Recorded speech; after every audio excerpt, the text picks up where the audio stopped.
Yo, what's going on, snipers? And yeah, there's a little bit of a jump between the last episode you guys saw in this episode. So, unfortunately, when I was recording, basically my power went out, and yeah, basically the save file managed to save up to my point, which I'm really grateful for. But my video save did not. So, you guys will not get to see the entire season simulation of us making it back to the playoffs, unfortunately. But I will give you guys a recap on what basically happened. Also show you guys our player stats for the season and team stats for this episode. And yeah, the next episode obviously we'll get into the playoffs against Anaheim and whatnot. So anyways, what happened with the team during the regular season? I went with this as our lineup. Basically, I decided to go with a pretty similar lineup to what we always had. I put Vico on the power play like I was suggesting at the end of the last episode you guys saw, and I think it worked out pretty well. You guys will see in a little bit. I also forgot to split Sabern and Hagos' ice time throughout the season like I was thinking on doing, so unfortunately Sabern played all 82 games, but I will likely play Hagos in the playoffs. And then from a defensive standpoint, obviously our defensive core not super great overall wise, but that was our defensive core. And goalie wise, we decided to run pusher most of the entire season because you'll see why. Aiden Tays had a really terrible performance in the one game he played. So yeah, that's basically what our team was looking like. And then yeah, basically in terms of the calendar, I'll show you guys how we simulated through every single month, so you guys can kind of see. I don't know our record for every single month, but I will just show you guys anyways. We had a really good preseason, and then you can see we started off the season simulation a little bit slow. Only had, I think, like 3 wins. Yeah, we only had 3 wins in our first month, so it was not off to a great start. And then we started to win a decent amount, much more games in November to get us above 500. Then we get into December, we're still winning more games. We had a couple games, like you can see here, against Phoenix and, or well, not Phoenix, Arizona, goddamn, Philadelphia and Boston, where we scored 7+ goals each in them. So pretty awesome to score like 21 goals in each of those 3 games. And yeah, our team was starting to win more games. We dropped a little bit off in January, so we were still fighting for a wildcard spot at this point.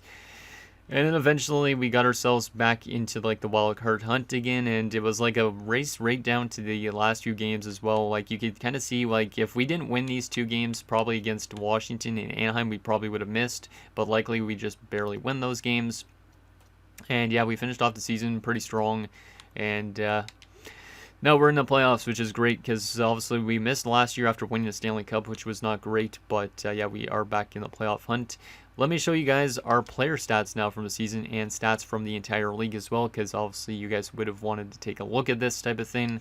But like I said, unfortunately my my power went out because we're currently in a little bit of an ice storm here. So, but you can see here, Parrott had 83 points this year, 43 goals. He's over 1,000 points in his career, which is awesome.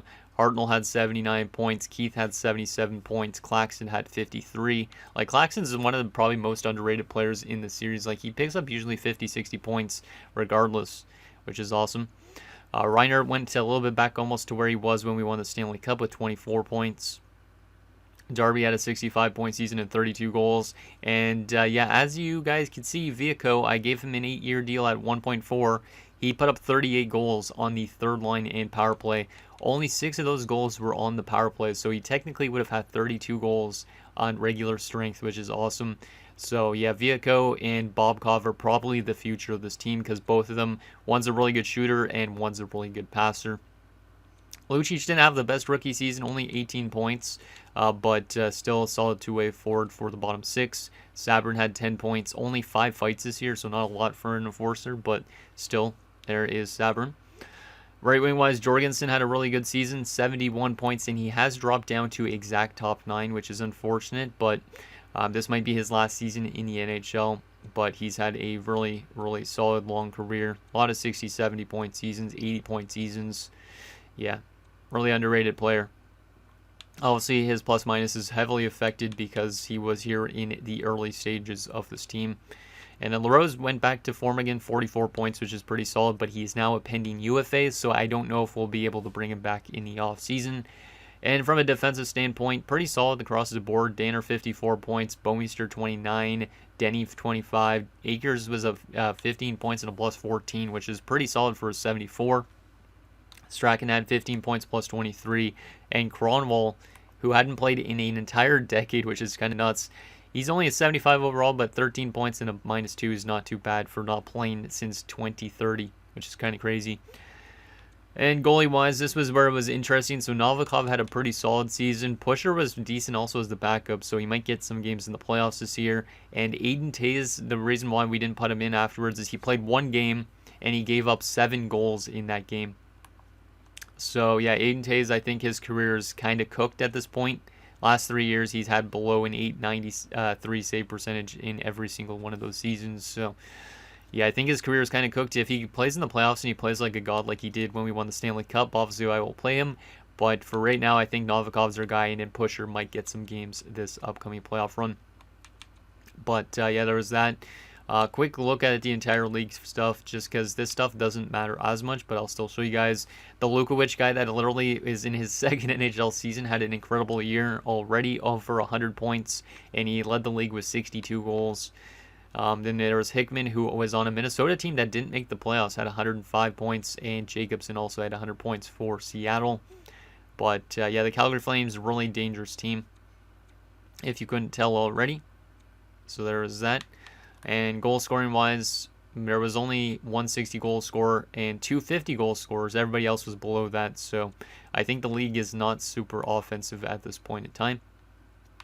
And in terms of Selke candidates, the best Selke candidate is the top guy in takeaways, and that is Charlie Guerin. Likely he's going to win it because he was 57% on the faceoff dot. And in terms of defensemen, Boris Zikov led the league, so Boris Zikov might win the Norris because he had more points, but Rui Delm honestly might win it because he's got the better plus-minus. Or you also have Lawrence, who's also up there, but I'd say maybe Rui Delm just because he was a plus 44, and this game likes plus-minus. It's good to see, though, Danner being up there in points with 54. A couple other former defenders up there, like Harikalo, 44, and then there was also Coley Minen down here with 37. Which is not really a whole lot considering he's getting paid like $17 million. So there was that. And goalie-wise, the best goalie this season is who we're going to be playing in the first round. That is Ricky Meyer. 41 wins this year, 913 save percentage in at 2.63. And in the rookie race, I was thinking Viaco maybe had a chance to win Rookie of the Year. Well, unfortunately for him, this was a year where there was a lot of 50-point rookies. And yeah, he's probably, I'd say, I feel like he would be a top 3 rookie because of his goal scoring. But Whiting had 41 goals this year, and then there was also Keeler at 58 points. So, honestly, a lot of these guys could end up winning it. I feel like it's probably going to go to Whiting on the goal scoring, but it might go to Keeler based on the point totals in the plus-minus. So, it's probably one of the two of these guys.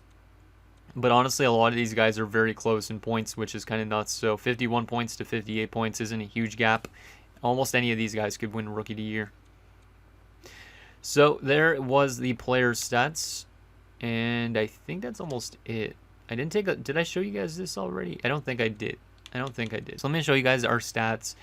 We were the 8th best team in the entire league, but if we go to the Western Conference, we were the 6th best team in it because our division was just that good. We were in a wild card spot because I think Winnipeg and Colorado were divisional spots. So our division is kind of nuts. Like Seattle made it, Dallas made it in our division, I think. All right, is Dallas in our division? I think. I only take a look. No, we're in the Pacific. Okay. So Seattle made it from our division, Vancouver, Calgary, and Anaheim. So yeah, we were in a wild card spot with 98 points, which is kind of nuts. Our goal scoring and stuff like that was just pretty average across the entire league, same with our goals against. Our power play and penalty kill weren't really that good, so that's probably one area we could probably improve on. But other than that, we at least made it back to the playoffs, which is great. So there was that. What else did I want to show you guys? Obviously, the Anaheim Ducks lines. I don't think there's anything else other than the lines for the Ducks. Sorry if this episode's like a really short episode by comparison, but like I said, that really sucks that the power went out because it was like it was a pretty damn good episode too. And then like obviously I just lost the video footage. The game luckily saved up to this point. If it didn't save, I probably would have had to redo the episode prior to this as well. So it would not have been good. I would have to redo all those contract extensions, and yeah, that would have been really annoying. But here's the Ducks. As you can see, they have a pretty solid forward core, a lot of good center depth, some solid wingers as well, solid fourth line.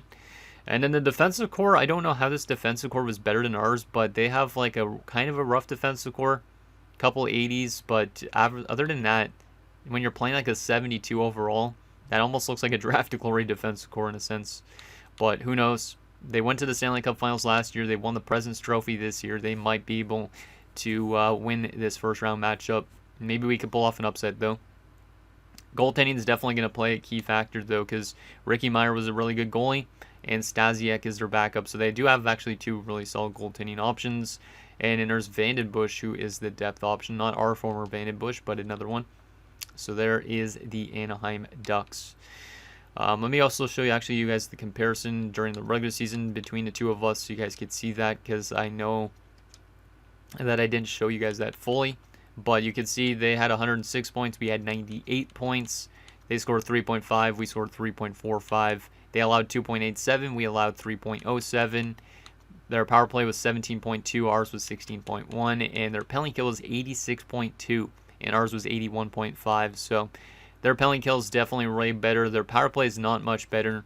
Their offense and defense are better. So we'll see what happens once we get to that next episode, if we're able to get past the first round. But at least we made it back to the playoffs, because I didn't really want to have a tweener pick. I would rather have like a really high up pick, or or make the playoffs, you know. So anyways, guys, that's going to do it for this episode of our Anchorage Ice Tigers Draft Glory franchise mode. So in next episode, we will take it to the first round against the Anaheim Ducks, as we look to maybe pull off an upset and somehow knock out a President's Trophy winning team. And I don't know, maybe we have a chance, since we were not that great in terms of like seeding in the playoffs. Send us a thing down below, and I'll see you guys next time.